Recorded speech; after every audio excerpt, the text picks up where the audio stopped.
Welcome back my dear friends and participants for this multi-criteria decision making course under MOOC NPTEL, and my good name is Raghunandan Sengupta from the IME department at IIT Kanpur.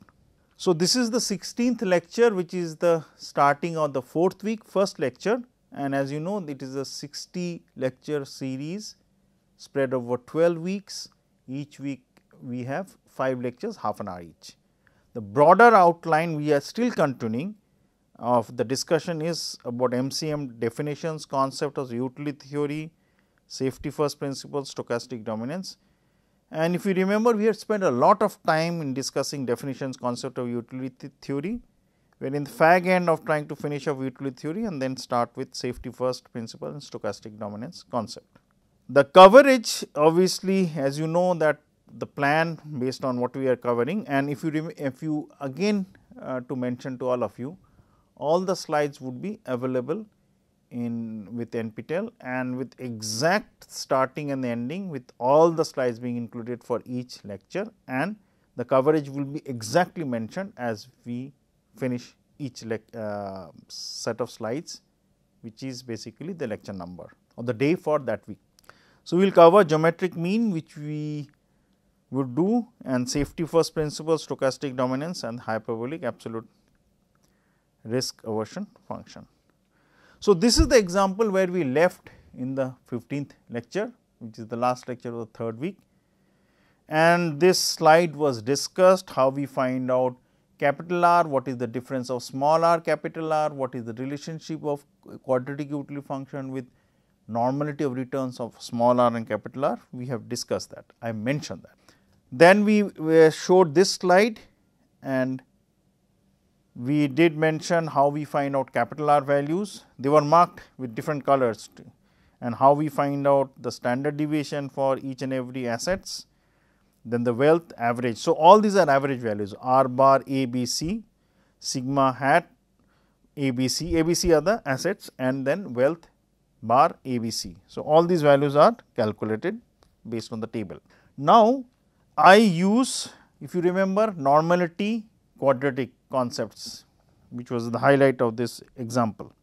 So, we find out the return. Now, consider that risk free interest rate is given as 1.05. Risk free interest rate is basically the interest rate which has no variance, but constant, which is of expected value.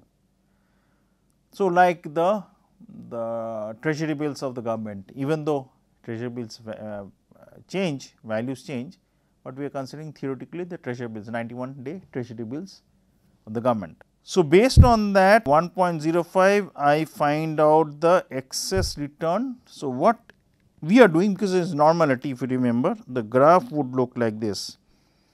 This is the values of probability, this is the values of the random variable, and this is the distribution of normality. So, here we have x, we have f of x, which is the probability density function. Now, consider the values of 1.05 are marked here. Consider we want to basically have this, and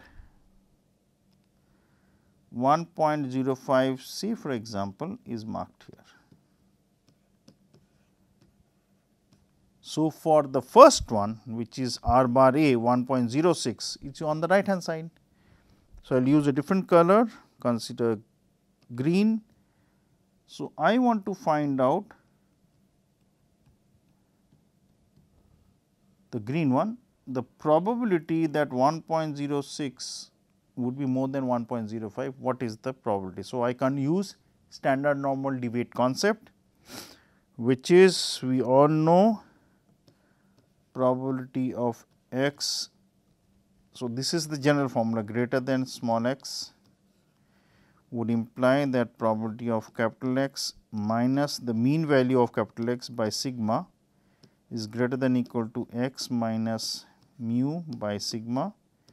This can be converted into probability of z, capital Z greater than small z. So, this is the conversion for the standard normal deviate. So, we use this formula, and when we use this formula, the first case which we have is this. I am using the green color for A. So, R bar A minus R f, which is the excess which we have. So, mean value concept if I consider. So, I am only considering the case where we have the concept of the excess return. So, excess return 1.06 minus 1.05 by the standard deviation gives me the probability value is such that the standard value is 0.40. This is not the probability, this is the z value. Similarly, when I use the red color to denote, no, not red, the blue color to denote for B. So, B is exactly on 1.05 line. So, the value comes out to be probability of 0, and when I use C, again a different color, the value is 114 minus 1.05 divided by its corresponding standard deviation, the value comes out to be 1.36. So, from the standard normal table I need to find out the probabilities. So, if I plot it, so I will erase this, and so I erase this one, I will erase this one also, and now the plot which we have done is now actually converted to standard normal deviate. So, this is capital Z, this is f of z, small z, and the value of probability is 0.4. So, this value is 0. So, 0.4 is here on the right hand side. So, this is the green one, I should use the green one. This is 0.4. The probability of 0 which I have used is blue color, this is along the central line, and 1.36 which is on the right hand side more, this is here. So, I need to find out the excess probability. Excess probability means higher the value, which means on to the left if you see this. So, I am going to consider for the green one this portion, these value.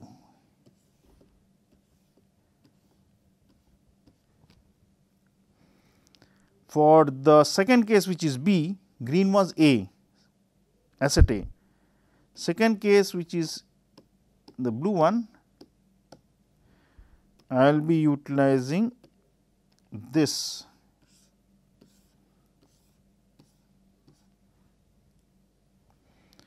If I come to C,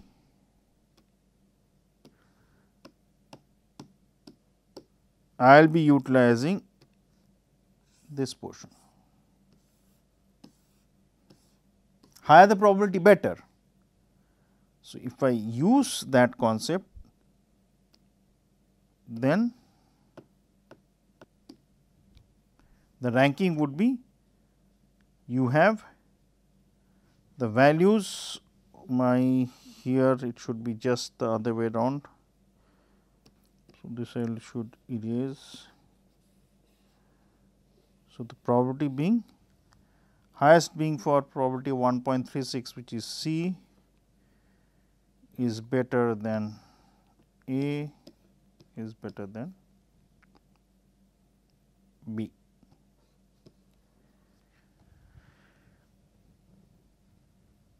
So, now corresponding to the fact that normality concepts we have ranked them, and then I come to the concepts of.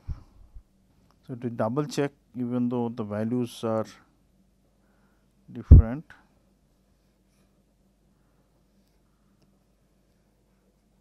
I will erase this. So, now I consider the quadratic utility function and the values are as given.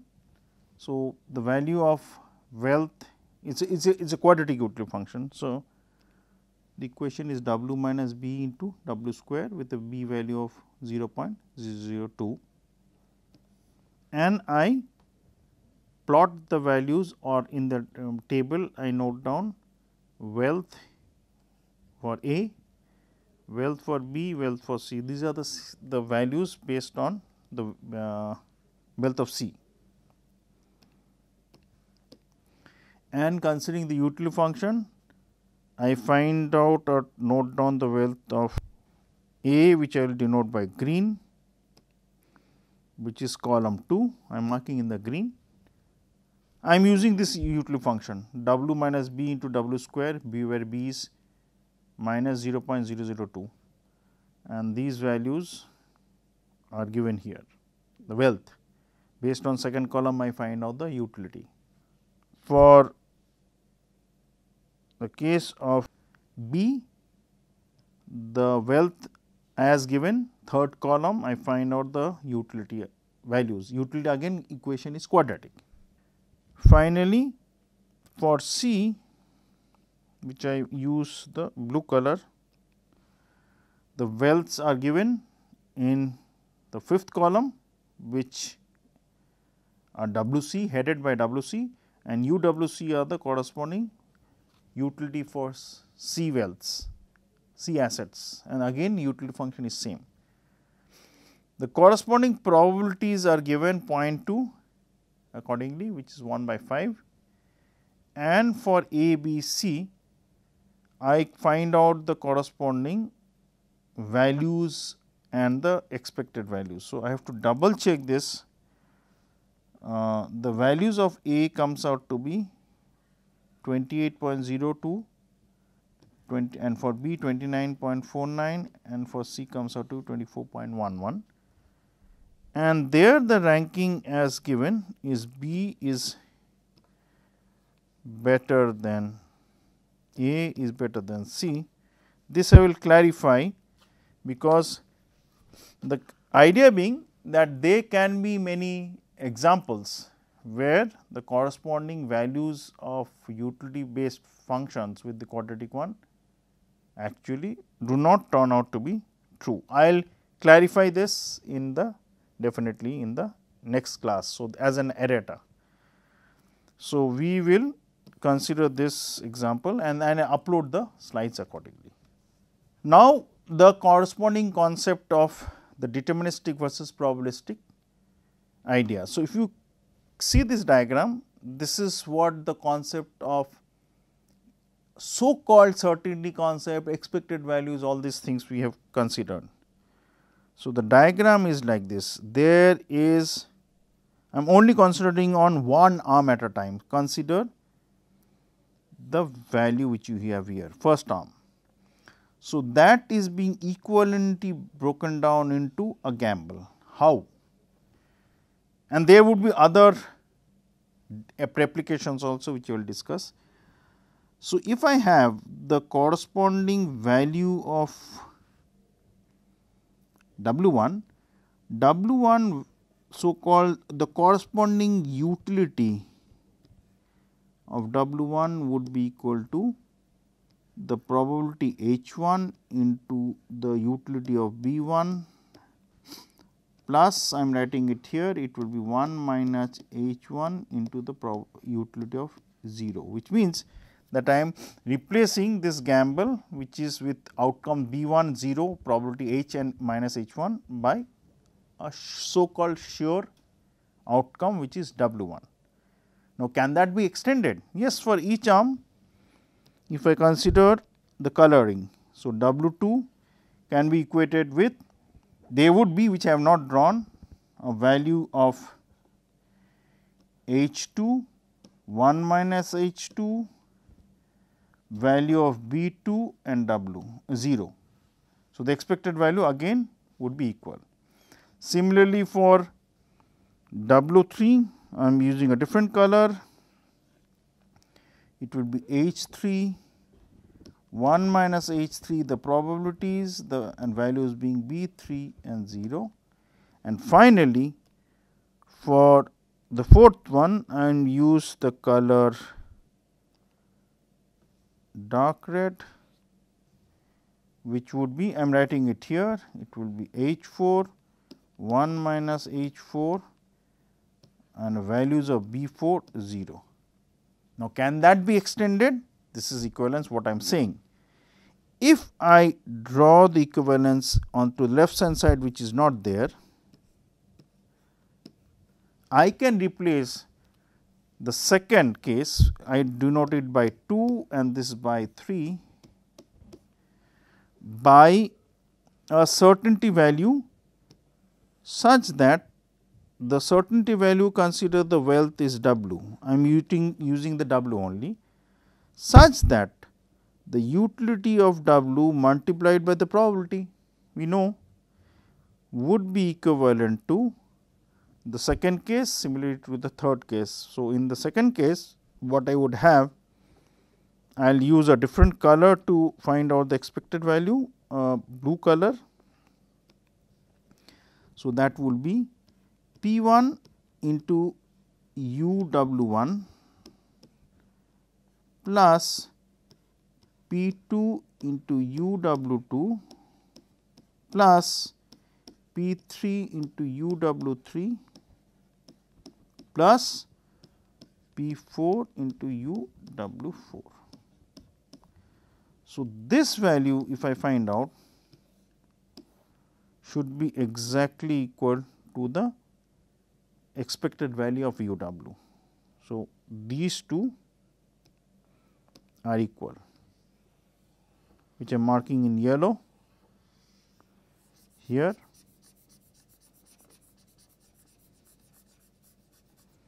and the value which I have here, which I marked in.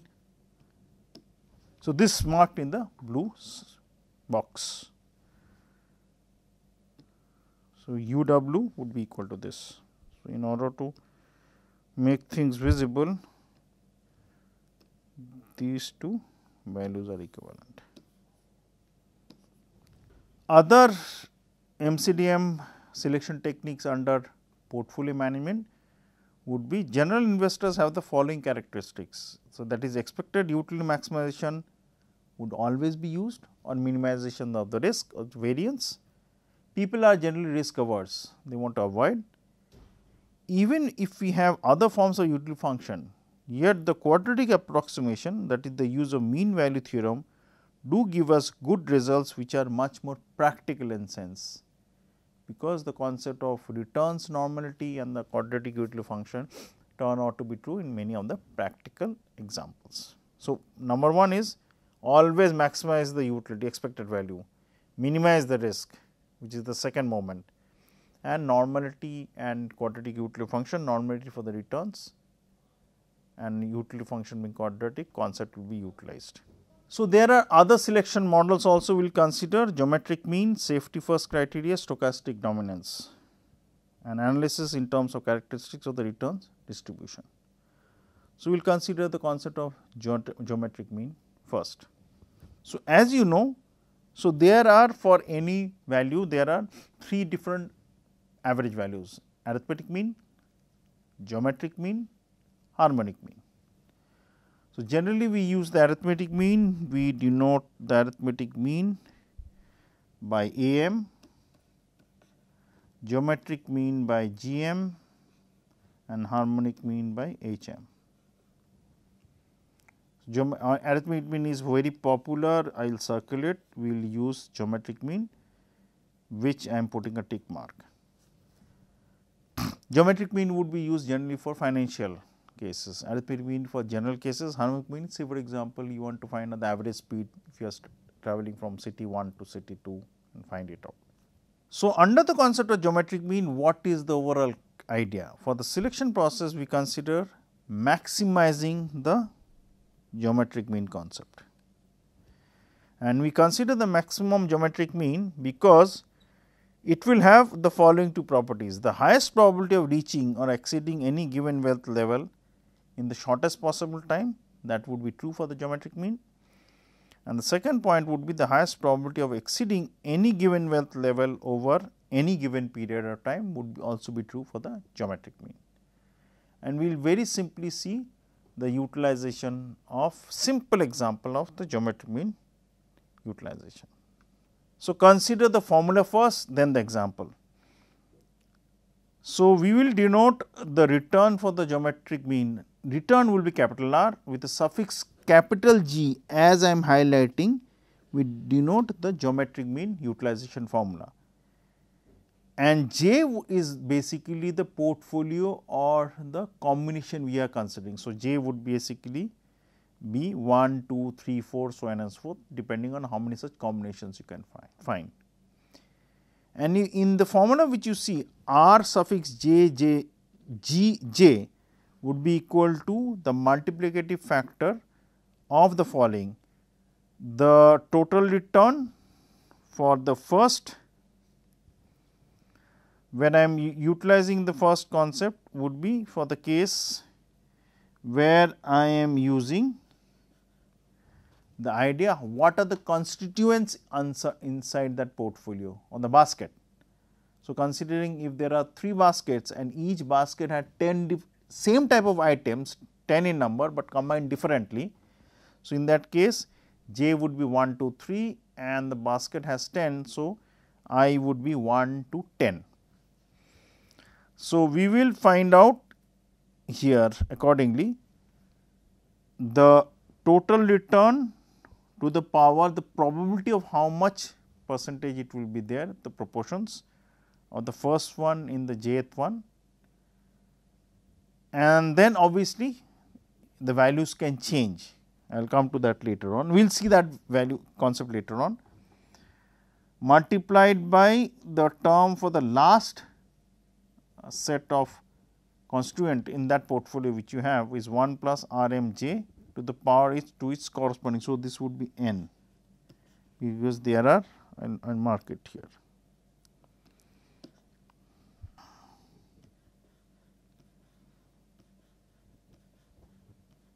Because there are n such constituent things in the basket for each portfolio, and this minus 1 comes because you are using the capital R.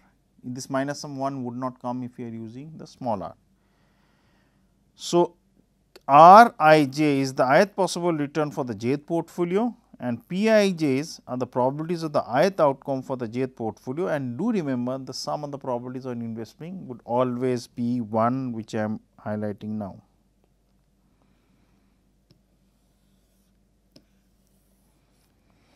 And n is the number of investment for each portfolio as denoted. So, we will choose maximum value of GM and rank them accordingly. So, this is the example.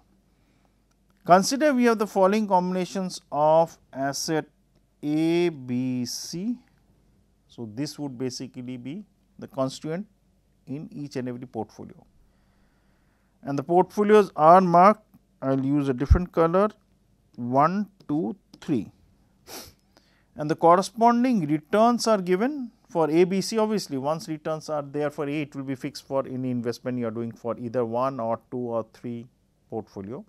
So, they are given as here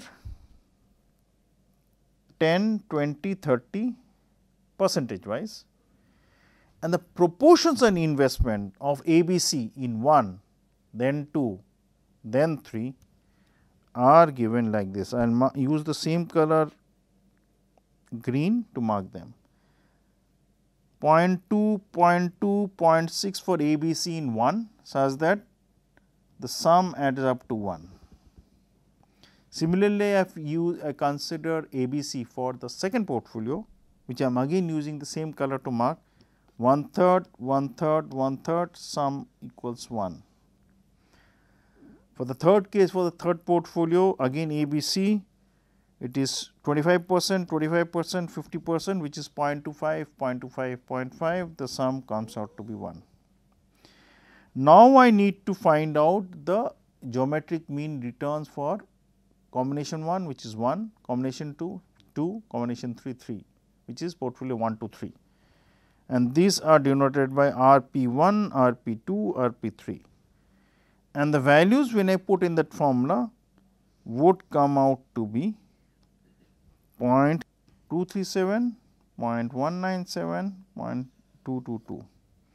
See, if I rank them, obviously for A portfolio or 1 it will be highest, then you will have 0.222, which is the second, which is the third is coming to the second position, and second is going to the third. That means, if I use 1, 2, 3 as portfolio, I am using the word portfolio.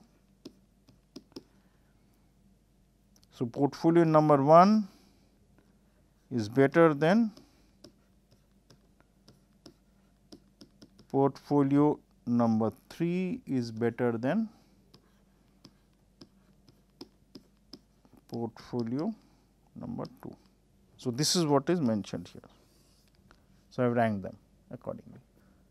So, continuing geometric mean return, few concepts. Maximizing geometric mean return is equivalent to maximizing the expected value of the log utility function. Now, remember, for the case of quadratic utility function,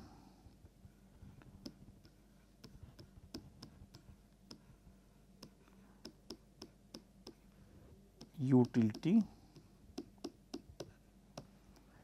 and normality of the returns.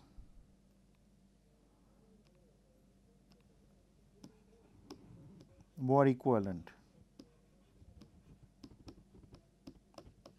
So, the left hand side is the utility, on the right hand side is the distribution. Similarly, the first point if you consider log utility functions, logarithmic, if you have remember the logarithm one, utility would be equivalent to the geometric mean returns being true. And finally, the portfolios that maximize geometric return are also mean variance efficient if returns are log normally distributed. If you remember the concept of log normative we have mentioned. So, we will be discussing all these things later on, the concept will be utilized, and with this I will end this lecture. Have a nice day and thank you very much.